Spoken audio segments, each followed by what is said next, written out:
கற்றது உலகளவாகவும் கல்லாதது கைமட்டளவாகவும் இருக்கிறது. Hello everyone, எல்லாரும் எப்படி இருக்கீங்க? நல்லா இருக்கீங்களா? இந்த வீடியோ உங்கள்கிட்ட பேசுகிற டாபிக் என்ன அப்படின்னு பார்த்தீங்கன்னா, இன்னைக்கு நம்ம வந்து ஈரான் வெர்சஸ் யூஎஸ்ஏடைய மிகப்பெரிய வாரோடைய அப்டேட் என்ன அப்படிங்கிறத இந்த வீடியோ உங்கள்கிட்ட பேச போகிறோம்.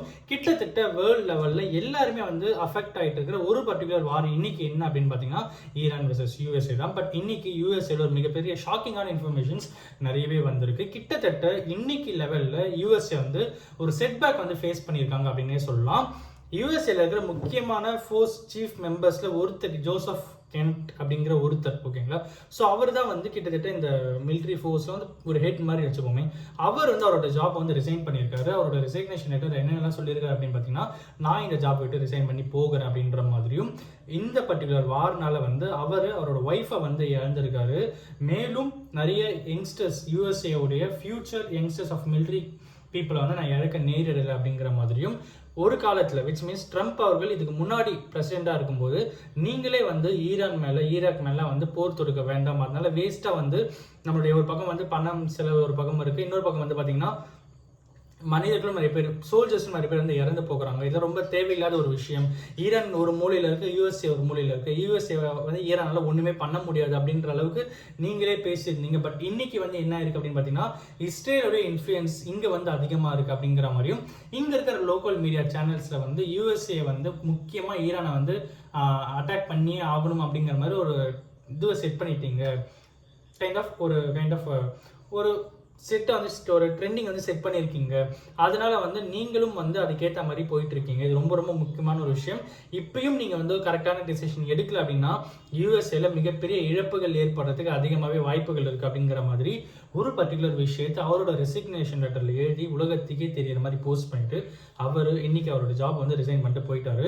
அதுக்கான காரணம் என்ன அப்படின்னு பார்த்தீங்கன்னா, கிட்டத்தட்ட 12 சோல்ஜர்ஸ் கிட்ட, யூஎஸ்ஏ சோல்ஜர்ஸ் 12 பேர் கிட்ட இந்த ஈரான் வாரில் இறந்து போயிருக்காங்க. 200க்கும் மேற்பட்ட சோல்ஜர்ஸ் ஆஃப் யூஎஸ்ஏ வந்து அடிபட்டிருக்கு.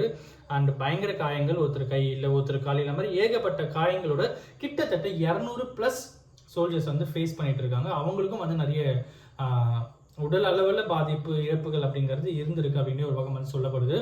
இது ஒரு பக்கம் இருந்தாலும் இன்னொரு பக்கம் என்ன அப்படின்னு பார்த்தீங்கன்னா, யூஎஸ்ஏ வந்து இஸ்ரேலுடைய சப்போர்ட்டில் இவ்வளோ நாளாக ஈரான் வந்து அப்படியே அட்டாக் பண்ணிகிட்டே இருக்கணும் அப்படின்னு சொல்லி நினச்சிட்டு இருந்தாங்க.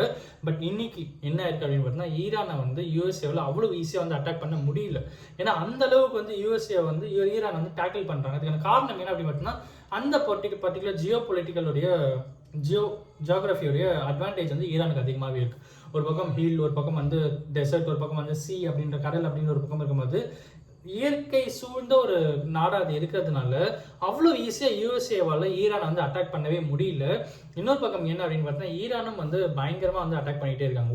ஒரு நாள் வந்து மிகப்பெரிய அப்டேட்ஸ் ஒரு பக்கம் வந்து வந்துகிட்டே இருக்குது.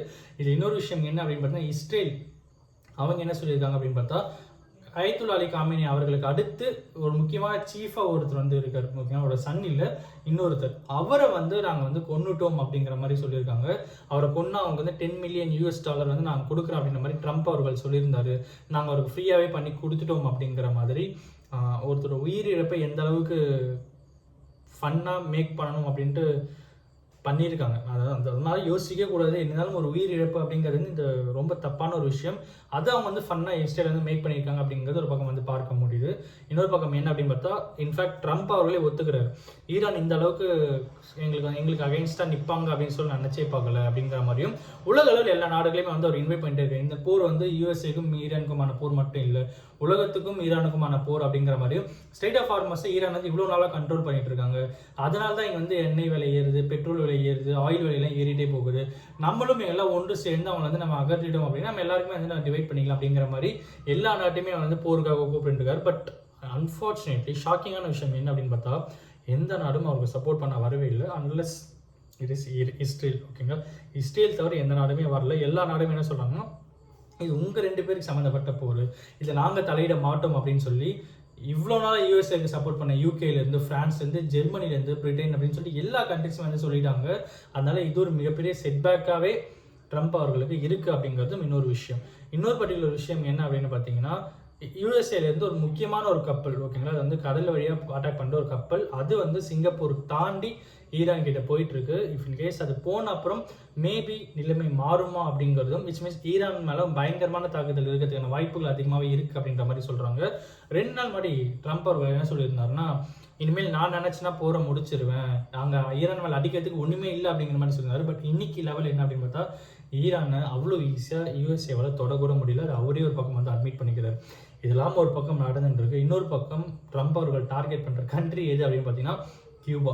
ஸோ கியூபாவை வந்து நான் வந்து டார்கெட் பண்ண போகிறேன் அப்படிங்கிற மாதிரி, அங்கே இருக்கிற கிளைமேட் எல்லாமே எனக்கு ரொம்ப பிடிச்சிருக்கு அப்படின்னும், அந்த கண்ட்ரி எங்கேயாவது கிடச்சி நான் நிறைய விஷயங்கள் பண்ணுவேன், நான் நிறைய விஷயங்கள் எதிர்பார்த்துட்டு இருக்கேன் அப்படின்றதுனால நான் கியூபாவை டார்கெட் பண்ண போகிறேன் அப்படின்ற மாதிரி ஒரு பக்கம் சொல்லிட்டு இருக்காரு.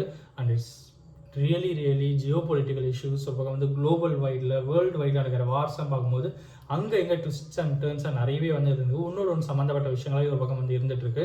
ஒரு பக்கம் இந்தியாவுக்கு வந்து ஈரான் பர்மிஷன் கொடுத்ததா இருக்கட்டும், இன்னொரு பக்கம் வந்து சைனா வந்து ஸ்டாண்ட் எடுக்கிறாங்க, ஈரான் பக்கம் தான் நாங்கள் இருப்போம் அப்படிங்கிற மாதிரி. ரஷ்யாவும் ஆப்வியஸ்லி ஈரான் பக்கம் தான் நாங்கள் இருப்போம் அப்படின்ற மாதிரி சொல்கிறாங்க. இன்னொரு பக்கம் நார்த் கொரியாவும் சப்போர்ட் பண்ணுவோம் அப்படிங்கிற மாதிரி சொல்கிறாங்க. பயங்கரமான ஒரு விஷயம் வந்து போயிட்டு இருக்கு. இதுக்கு நடுவில் யூஎஸ்ஏ வந்து கிட்டத்தட்ட இன்னைக்கு ஒரு சின்ன செட்பேக் ஃபேஸ் பண்ணியிருக்காங்க.